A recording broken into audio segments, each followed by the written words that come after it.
বিশ্বনবী বলছেন লম্বা করে সালাম দাও, আসসালামু আলাইকুম। উত্তরের অপেক্ষা করিও না, এরপরও তুমি আরো দুটা কথা বলো, আসসালামু আলাইকুম ইয়া আহলাল কবুরে। তখন ওটা সালাম মানে শান্তির দোয়া হলো, আল্লাহর রহমত শান্তি বর্ষিত হোক হে কবরবাসী।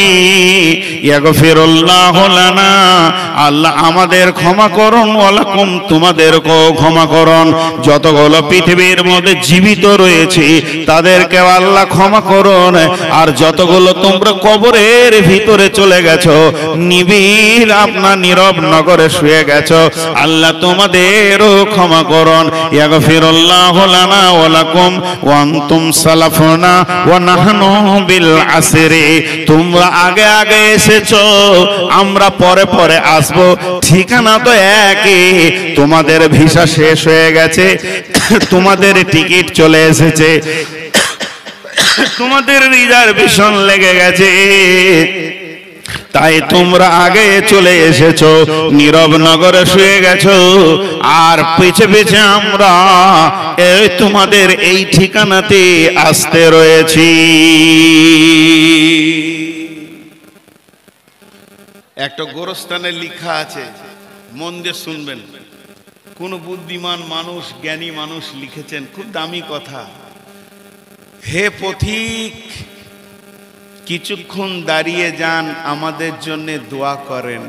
কবরবাসী বলছে আর কি, বোর্ডে লিখেছে সুন্দর করে, হে পথিক কিছুক্ষণ দাঁড়িয়ে যান, আমাদের জন্য দোয়া করেন।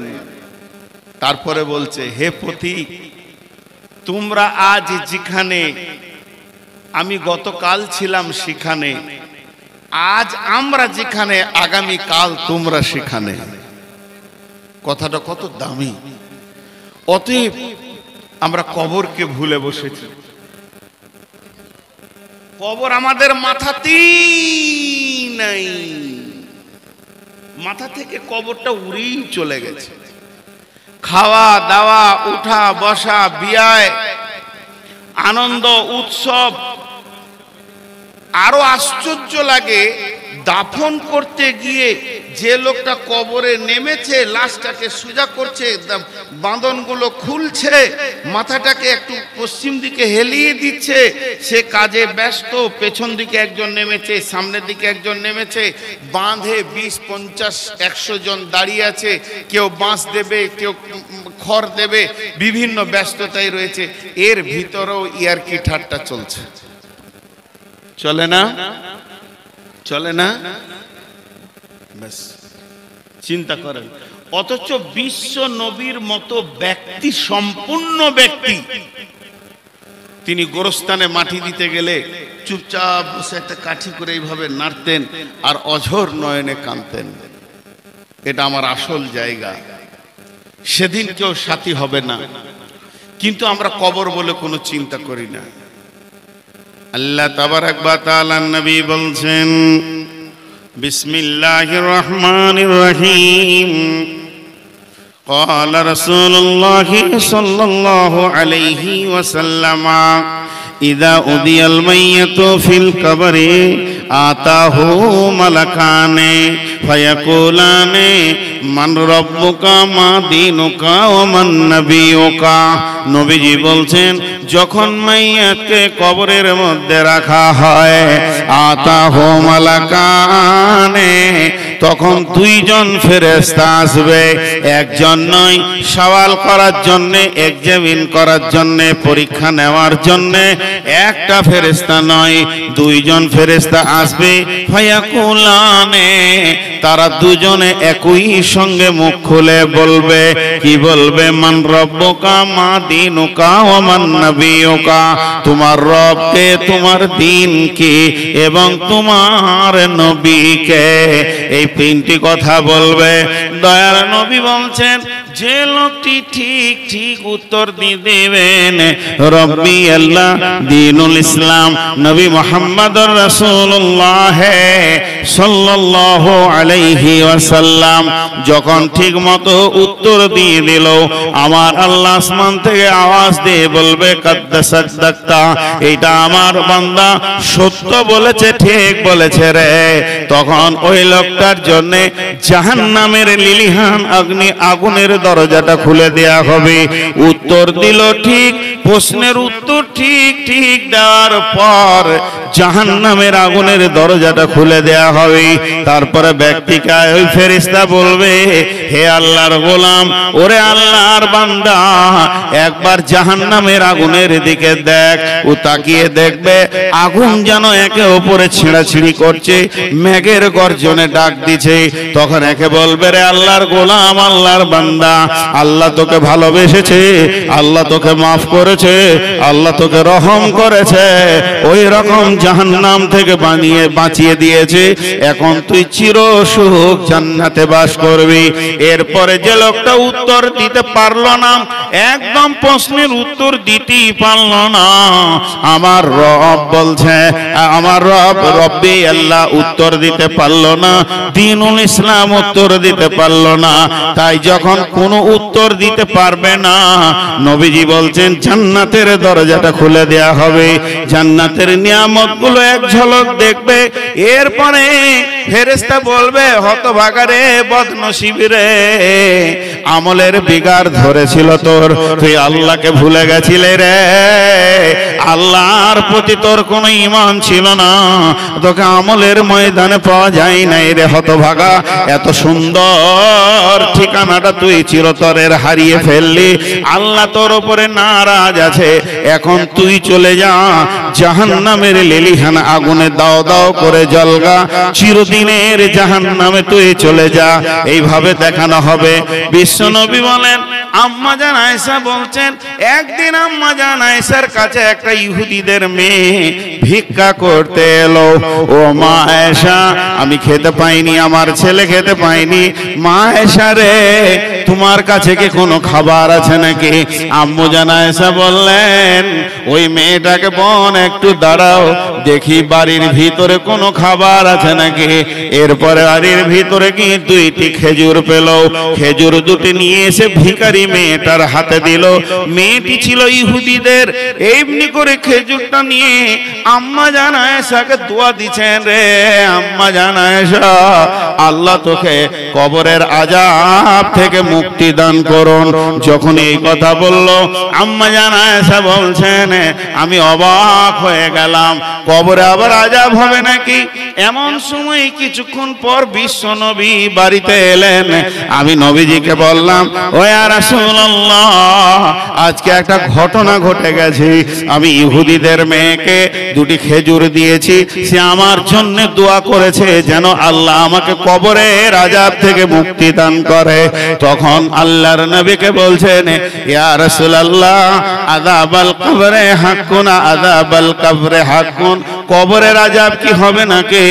নবীজি বলেন, আয়েশা রে, তুমি কি জানো না যে কবরের আযাব বড় কঠিন? কবরে আযাব হবে, আযাবাল কবরে হাক্কুন, আযাবাল কবরে হাক্কুন, কবরের আযাব সত্য, কবরের আযাব সত্য, কবরের আযাব সত্য।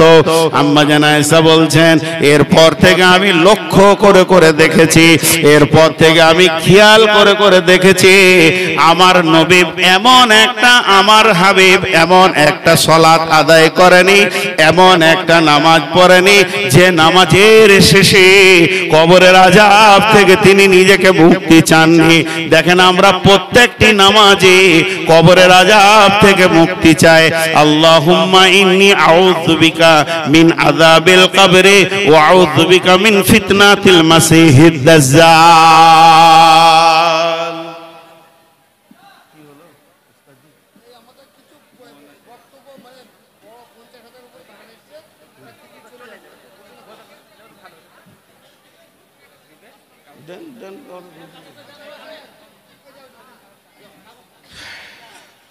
আমার মন বলে সে গোপাল ভাইয়ের মতো হয় না। আপনি, আমি বলছি না, আপনি ওটা দেখে আপনি ওই মাইকে পড়েন, আমি দোয়াটা করে দিই। আপনি চটচট করে পড়তে পারবেন? হ্যাঁ, তো আপনি মাইকটা ধরেন না ভাই, 2 মিনিট ধৈর্য ধরেন। ঘটনা হচ্ছে কি জানেন, আপনারা শুনছেন খুব ধৈর্য ধরে, 1 মিনিট আপনারা শুনছেন ধৈর্য ধরে, অবশ্যই আসসালামু আলাইকুম। আপনারা ধৈর্য ধরে শুনছেন, এটা ঠিক আছে, কিন্তু এই মাদ্রাসাটা আছে বলেই তো আজকে জালসাটা শুনতে পেয়েছেন। আর আমিও তো কাঁঠাল গাছ থেকে হয় না, এই মাদ্রাসা থেকেই হয়েছে। তো মাদ্রাসাকে বাঁচাতে হবে, তো এই কয়েকটা দানের ঘোষণা আছে, একটু ধৈর্য ধরে শুনেলেন। রেজাউল করিম ওরফে জিতলাল শেখ, ছোটচাঁদগড় দিঘিপাড়া, নগদ 50,000 টাকা এখানে মিটিয়ে দিল। মাশাআল্লাহ।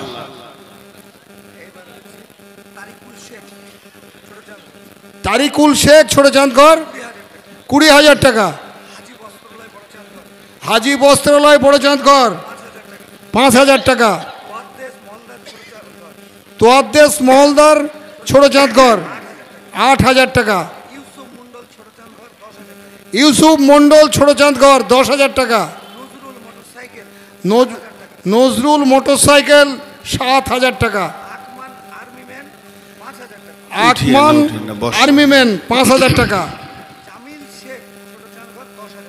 জামিল শেখ, ছোটচাঁদগড়, 10,000 টাকা। খোরশেদ শেখ, বাগানবাড়ি, 15,000 টাকা। রায়হান, বাগানবাড়ি, 5,000 টাকা। হক মোহাম্মদ, ছোটচাঁদগড়, 5,000 টাকা। আসাদুল মোল্লা, ছোটচাঁদগড় দক্ষিণ পাড়া, 6,000 টাকা।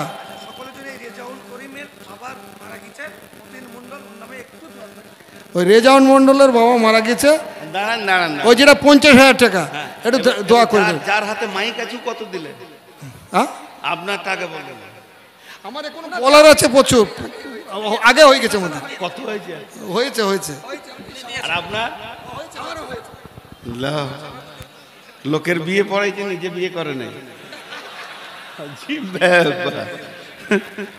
আচ্ছা দেখেন ভাই, এই কটা দোয়া চেয়েছে।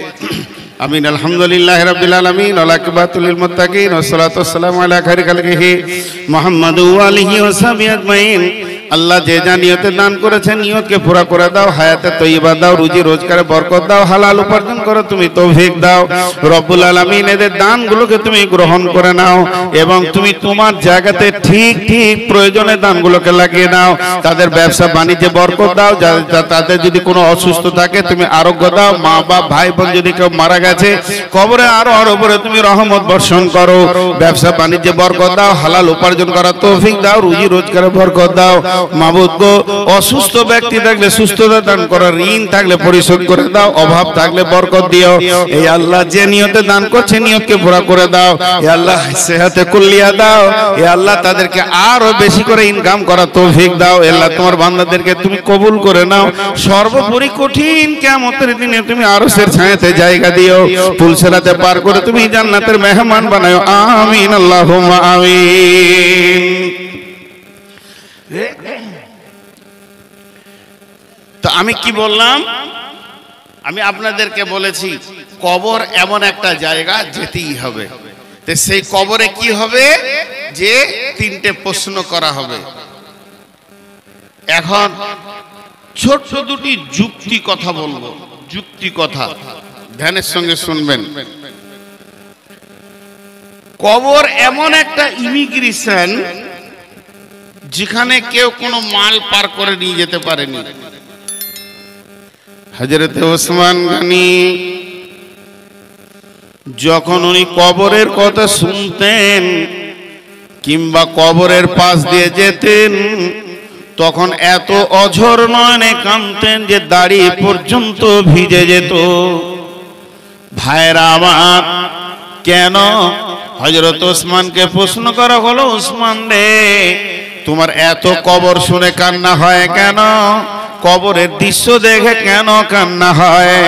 হযরত ওসমান বলেছিলেন, ও আল্লাহর গোলাম, রাসূলের উম্মতের দল, তোমরা শোনো, বিশ্বনবী বলেছেন প্রথম আখিরাতের প্রথম মঞ্জিল হলো কবর।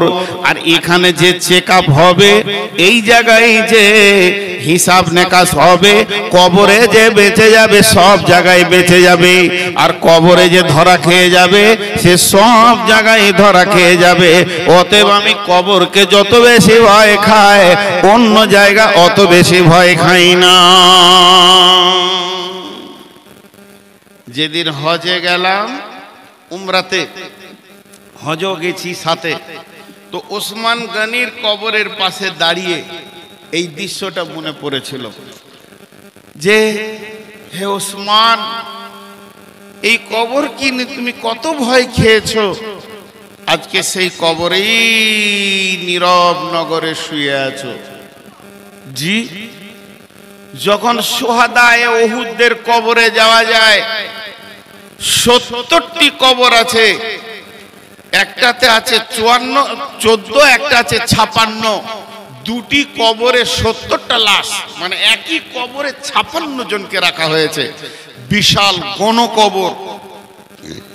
তো তখন মনে পড়ে সেই সাহাবীদের কথা যে তোমরা আজকে কবরে নীরব নগরে শুয়ে আছো, যে কবর তোমাকে সারা রাত ঘুমাতে দেয়নি, কবরের চিন্তা আমাকে আপনাকে ঘুমাতে দেয়নি, আবার সেই কবরই ঘুমাতে হবে। কিন্তু কবর একটা চেক জায়গা। ছোট্ট করে একটা ছেলের একটা কম্বল হারিয়ে গেছে, কম্বলটা হারিয়ে গেছে, তো খুঁজতে গেছে গোরস্থানে, আবার বসে গেল সাউন্ডটা, গোরস্থানে খুঁজতে গেছে। আরে ভাই, কম্বল কি গোরস্থানে পাওয়া যাবে না মানুষের মাঝে পাওয়া যাবে? কম্বল, আমার এই রুমালটা হারিয়ে গেছে, আমি এলান করব এখানে, ওই 5টা লোক আছে ওখানে চায়ের দোকানে, না আমি গোরস্থানে যাব? মরা লোকে আমার কম্বল নিয়েছে না লাইনি। কিন্তু একটা ছেলে, এটা গল্প বলছি, সত্য ঘটনা নয়, উদাহরণ দিচ্ছি, গোরস্থানে গিয়ে চুপ করে বসে আছে। ওর চাচা বলছে, ভাতিজা তোর কি হলো রে?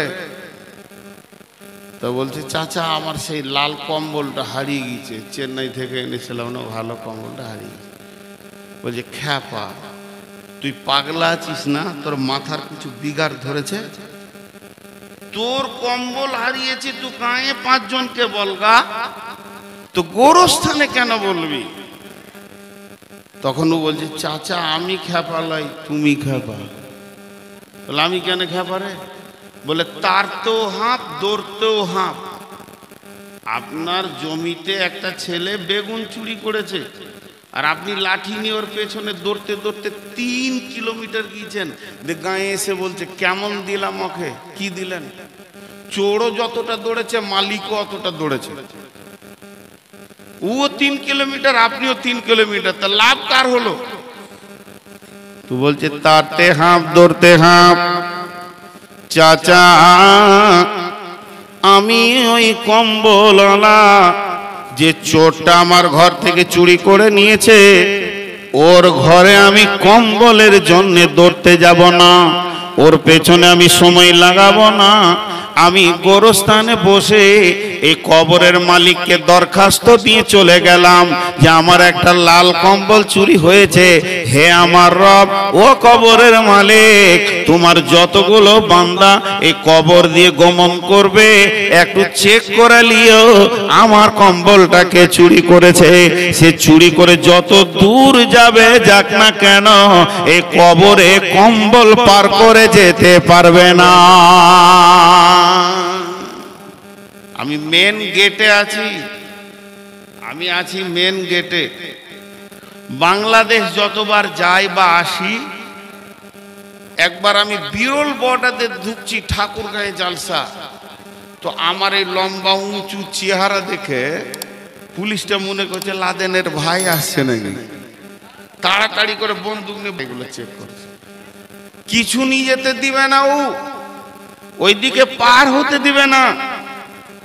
তো তখন আমার একটা দলিল ছিল, দলিল আমাদের জমির দলিল, জেরক্স কপি অরিজিনাল লয়। আমার ব্যাগে ছিল, কোনো কাজ করছিলাম, কাজ করতে করতে ব্যাগেই থেকে গেছি, জালসায় চলে এসেছি, জালসা থেকে জালসায় চলে এসেছি, তো ওটা কোথা ফেলে যাব? ওটা ব্যাগে আছে। বলছে এইটাকে নিয়ে যেতে দেওয়া হবে না, ওইটা আটকিয়েছিল। জেরক্স কপি গো। তো ও মনে মনে নিয়ত করছে নিয়ে যেতে দিব না, আর আমি নিয়ত করছি ওইটাকেই নিয়ে যাব, তুই যা পারবি করবি। তো ওটা আমার হাতে দিলে বলছে এটা যা করবেন করেন, এটা নিয়ে যেতে দিব না। তারপর আমার ব্যাগটা খুলে হাত ভরে দেখছে, তখন ওটাকে আমি এইদিকে ভরে নিয়েছি, আবার তালি পেলে না, চলে গেলাম। কিন্তু আমার ঘটনা হচ্ছে পৃথিবীতে যত চেক আর চেক আপ আছে সব জায়গাতে আপনার আমার 2 নম্বরই চলবে, কিন্তু আল্লাহর কবরে 2 নম্বরই চলবে না। সেদিন 1 তিল পরিমাণ হলো ধরা পড়বে। এখন সামনে এখন কি পরীক্ষা চলছে আপনারা বলেন? এখন কোন পরীক্ষা রানিং? মাধ্যমিক। আল্লাহু আকবার। মাধ্যমিকে যতগুলো ক্যান্ডিডেট আছে গোটা পশ্চিমবঙ্গে সোজা করে একটা দরখাস্ত লিখতে পারবে না। আর পরীক্ষা দিতে যেতে তো মনে হচ্ছে বিয়ে করতে চললো। ওদের আলাদা গাড়ি, খাওয়ার আলাদা। আজ থেকে 20 বছর আগে এরকম ছিল না। ছিল? আজ থেকে 20 বছর আগে এরকম ছিল না। আমার বাপ দাদুরা কিভাবে পরীক্ষা দিয়েছে কেউ খবরই পায়নি। বুঝতে পারছেন যে সাউন্ড বসেছে, জিদে পড়ে গেছে যে তোকে আজ কাবু করব। আমিও কচুটা আছি 20 মিনিট। হ্যাঁ, বা সাউন্ডটা যে বসে গেছে তো ভাবছে যে আমাকেও দরখাস্ত করুক। সাউন্ডটা দেন, বসে গেছে সাউন্ডটা, ফুল সাউন্ড বসে গেছে। আবার জিদ করে বেশি। এই মাইক ম্যান গুলো লেন কেন আপনারা? তো ইকোবারি দিলে কত রকম করছে দেখো। তো যাই হোক, কবর একটা এমন জায়গা। আজকে মাধ্যমিক পরীক্ষা চলছে। 3টে জিনিস আমি বলবো এই মাধ্যমিক পরীক্ষা ছেলেদেরকে। আগামী কাল যে পরীক্ষাটা আছে এখনো ওরা সে কোশ্চেনটা বা প্রশ্নটা জানে না। আমার সঙ্গে উত্তর দেন।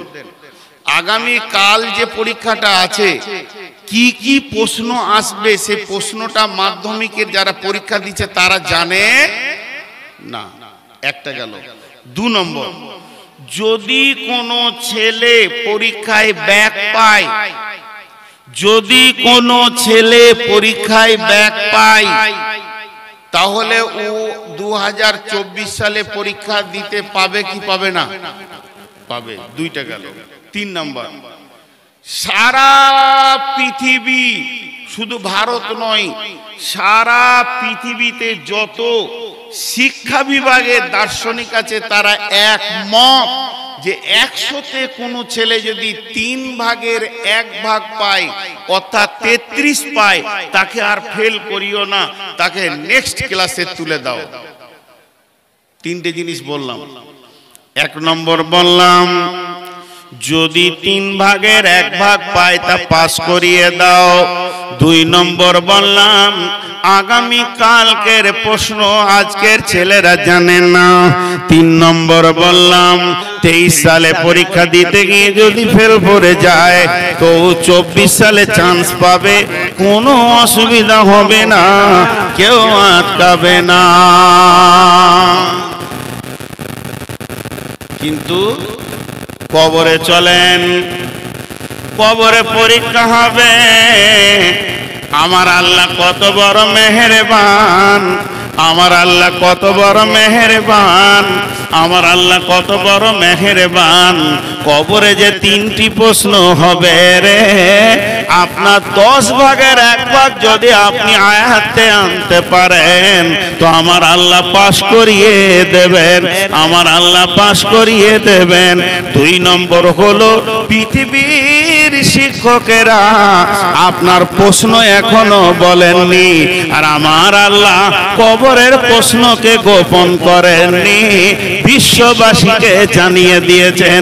1400 বছর আগে তার নবীকে দিয়ে বলে দিয়েছেন, মির্জা উজিয়াল মাইয়াতু ফিল কবরে আতাহু মালাকানে ফায়াকুলানে মান রব্বুকা মা দিনুকা ওয়া মান নাবিয়ুকা। রব কি, তোর দিন কি, তোর রব কে, তোর দিন কে, তোর নবী কে। এই প্রশ্ন উত্তর প্রশ্নমালাটা বের করে দিয়েছেন। প্রশ্নকে গোপন করেননি, প্রশ্নকে ঢেকে রাখেননি, প্রশ্নকে ছুপিয়ে দেননি, প্রশ্নকে ওপেন করে দিয়েছেন। কিন্তু এক জায়গায় বড় কঠিন, মাধ্যমিকে যদি 23 সালে ফেল করেন, 24 সালে পরীক্ষা দেবেন, 24 সালে ফেল করেন, 25 সালে পরীক্ষা দেবেন, 25 সালে ব্যাক পান, 26 সালে পরীক্ষা দেবেন। কবর এমন একটি জায়গা বন্ধুরে, এক চান্সে পরীক্ষাতে পাস হয়ে বেরিয়ে যেতে হবে, দ্বিতীয় চান্স পাওয়া যাবে না, যাবে না, যাবে না। যেদিন হবে মহারণ, ঘর ছুটিবে তখন বুঝিতে পারিবে কবরের জ্বালান। যেদিন হবে মরণ, ঘর ছুটিবে তখন বুঝিতে পারিবে কবরের জ্বালান। বলিবে ছেড়ে দাও দুনিয়ায় করিব না গোনা, আর তো তোমায় কোনদিন ছেড়ে দেবে না। ঘুমায়ে ঘুমায়ে যাইবে তুমি চিরজন্মের মতো, আর তো কোনদিন ফিরে আসবে না। ঘুমায়ে ঘুমায়ে যাইবে তুমি চিরজন্মের মতো, আর তো কোনদিন ফিরে আসবে না।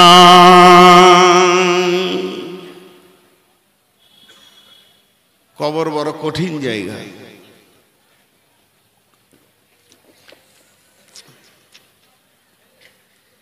জি ভাই, আপনাদের অসুবিধা হয়নি তো?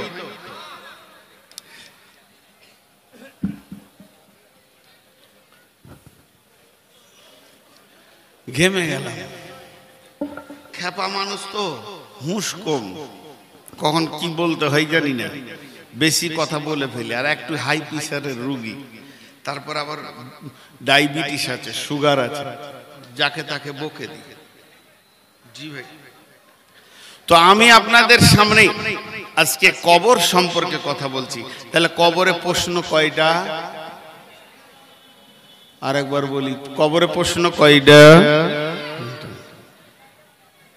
কবরে প্রশ্ন 3টা। খুব সুন্দর। মান রব্বুকা মা দিনুকা ওয়া মান নাবিয়ুকা। 3টে প্রশ্নের উত্তর রব্বি আল্লাহ দিনুল ইসলাম নবী মুহাম্মদ রাসূলুল্লাহ সাল্লাল্লাহু আলাইহি ওয়াসাল্লাম। একটা ছেলে ও পড়তে গিয়েছে লয়ার, লয়ার লয়ার হবে, আইন পড়ছে, উকিল হবে, জজ হবে। বেশি পড়তে গিয়ে ওর মাথা বেশি গরম হয়ে গিয়েছে। গরম হয়েও এখন বলতে শুরু করেছে আল্লাহ নাই, আল্লাহ নাই, কিয়ামত নাই, কবর হাসরে কিছু আযাব হবে না। বাস ওর মাথায় ওটা ঢুকেছে। তো ওর মা আল্লাহওয়ালা, মা ছেলেকে বলে নামাজ পড়বে, এটা না কবরে কি জবাব দিবি, কিন্তু নাস্তিক মানবে না। এই নাস্তিক এখন করেছে কি, কবরের প্রশ্ন আর উত্তরটা লেখে মুখস্থ করে নিয়েছে। কোন মৌলবীকে বলেছে, মৌলবী সাহেব বলেন তো কবরে কি কি প্রশ্ন হবে? মান রব্বুকা মা দিনুকা মান নাবিয়ুকা। রব্বি আল্লাহ দিনুল ইসলাম নবী মুহাম্মদ মুস্তাফা সাল্লাল্লাহু আলাইহি সাল্লাম মুখস্থ করে নিয়েছে।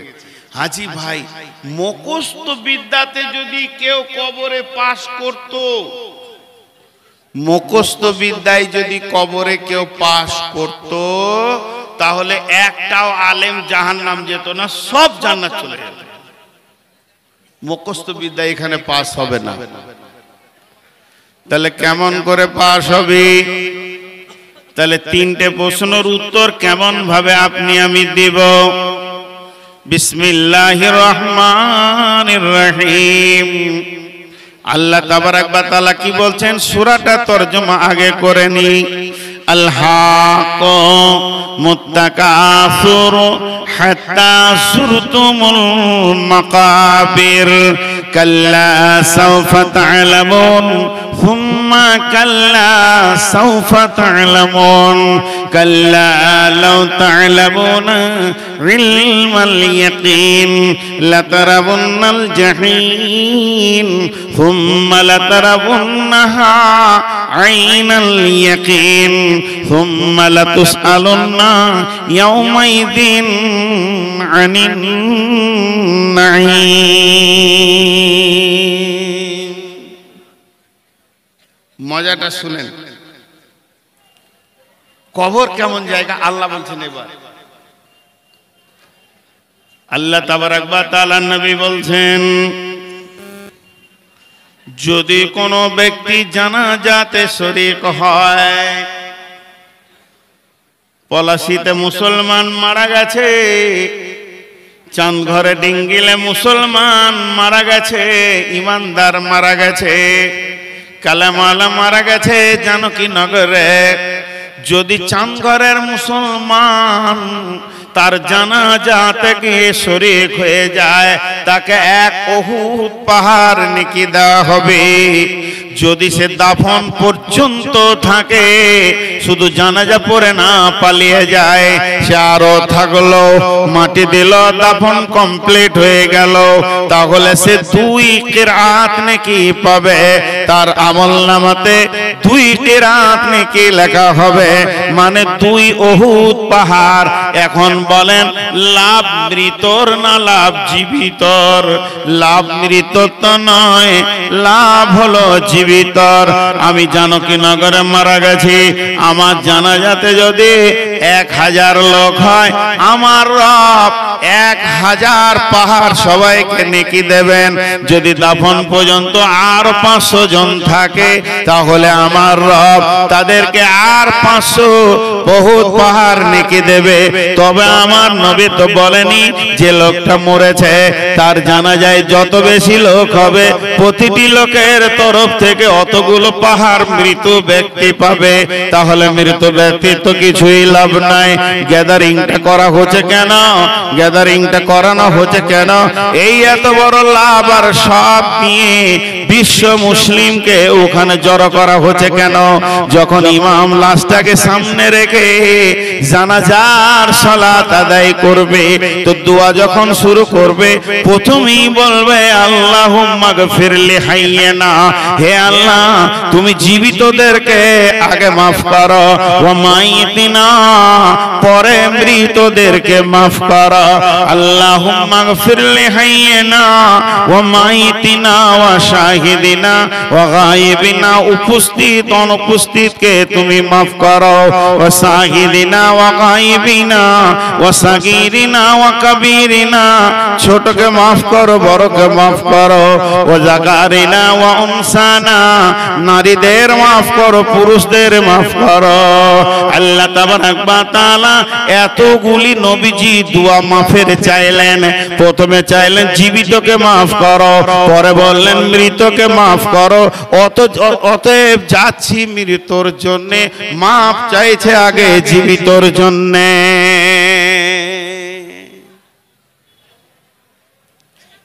আমাদের কালে স্কুলে রুটি দিত, কেক দিত,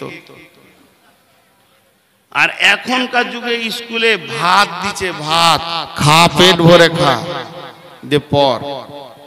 তো সরকারের উদ্দেশ্য কি? পড়ানো না খাওয়ানো? যদি খাওয়ানো হয় তাহলে ভুল, আর যদি পড়ানো হয় যে খাবার লোভে আসবে ছেলেগুলো পড়বে, তাহলে ঠিক আছে। কেন আমাদের যুগে কেক দেওয়া হতো? ওই একটা কেকের জন্য সকালবেলায় উঠে ফার্স্টে গোসল করতাম, স্কুল যেতে হবে, কেক না ছাড়া যায়। কিন্তু আমার ভিতরে অক্ষর ঢোকাবে সরকার তার মাস্টারকে দিয়ে। তো আল্লাহর নবী জানাজায় যারা শরীক হবে এদেরকে এত লাভ দিলেন কেন? এদেরকে এত লাভ দিলেন কেন?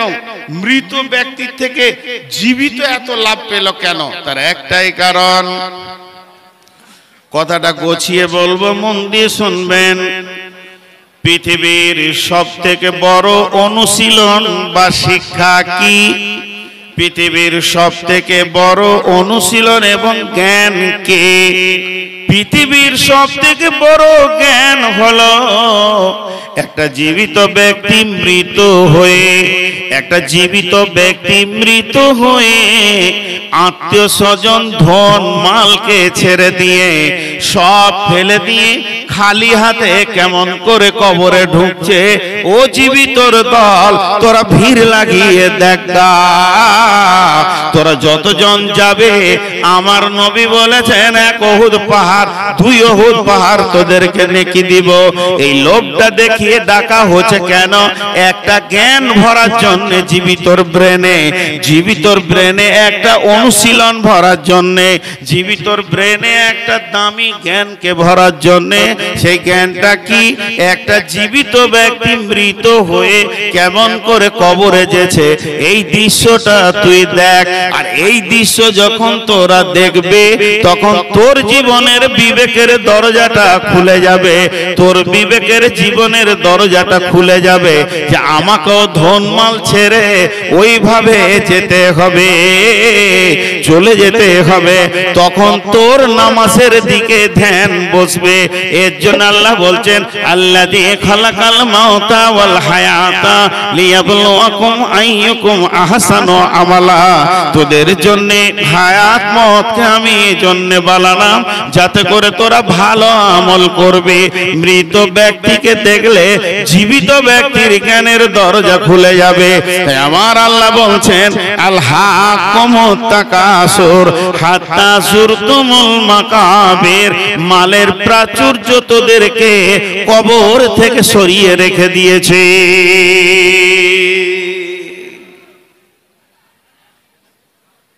আমি একটা উদাহরণ অনেক জায়গায় দিয়েছি, একটা উদাহরণ অনেক জায়গায় দিয়েছি।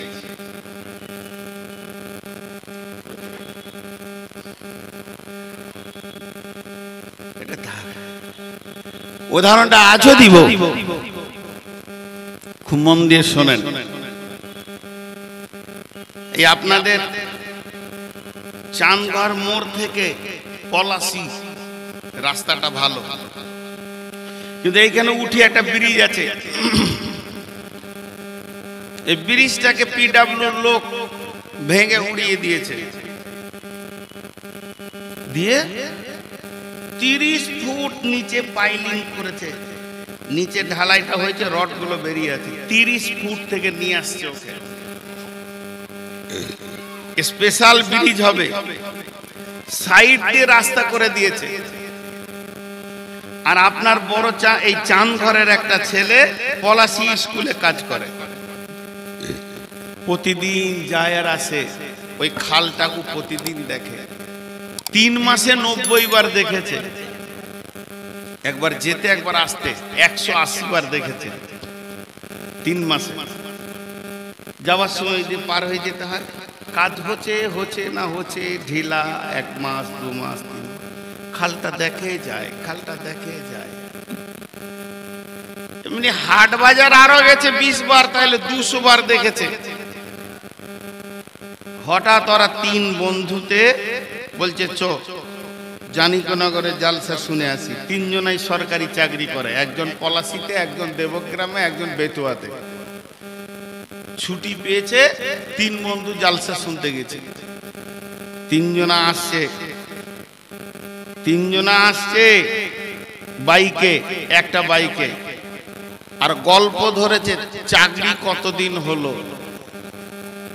এই জায়গাটা ধ্যান দিয়ে না শুনলে বড় মিস করবেন। যে চালাচ্ছে বলছে আমার তো 28 বছর চলছে। যে তার পেছনে আছে ও বলছে আমার তোর পেছনে পেছনে 8 মাস পরেই চাকরিটা হয়েছিল, 27 ধর। আর তার পেছনেটা বলছে আমার 25 চলছে। কতটা কি করলি? বলে আমি জায়গা নিয়েছি, জমি নিলাম, মেয়ের বিয়ে দিলাম, মেয়েকে সোনা দিলাম, আমি এই করেছি ওই করেছি।